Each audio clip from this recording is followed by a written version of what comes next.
बहरियाई अहमर से इस वक्त की बड़ी बैनुल-अक़वामी बहरी खबर। यमन के करीब समुद्र में प्रोजेक्टाइल हमले के बाद भारतीय परचम बरदार तिजारती जहाज डूब गया। तफसीलात के मुताबिक गैर मुल्की खबर रसां और भारतीय काम की जानिब से तस्दीक की गई है कि 4 अगस्त 2026 को यमन की समुद्री हदूद के करीब बहरियाई अहमर में भारतीय तिजारती जहाज MSV फैज़ नूर औलिया को एक नामालूम प्रोजेक्टाइल ने निशाना बनाया।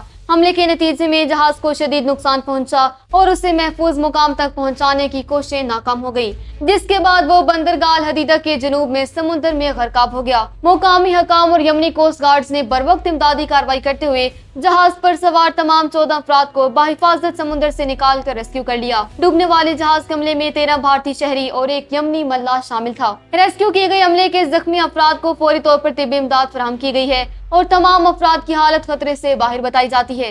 भारत ने इस वाक़े की शदीद अल्फाज में मज़म्मत करते हुए इसे बिला इख्तियार हमला करार दिया। भारत के वज़ीर जहाज़रानी सरबानिंदा सोनोवाल ने सोशल मीडिया प्लेटफॉर्म एक्स पर हमले की तस्दीक की, जबकि भारतीय वज़ारत ख़ारजा के तर्जुमान रणधीर जसवाल ने बयान जारी करते हुए कहा कि खिते में बैनुल अक़वामी तिजारती जहाज़रानी को निशाना बनाने का सिलसिला फौरी तौर पर बंद होना चाहिए। दूसरी जानिब यमन के सरकारी खबर रसां इदारे ने हमले का जिम्मेदार ईरान की हिमायत याफ्ता हौसी बागियों को ठहराया, जो बहरी अहमर में गुज़िश्ता माह से बहरी नाकाबंदी और ऑयल टैंकरों को निशाना बनाने का ऐलान कर चुके हैं।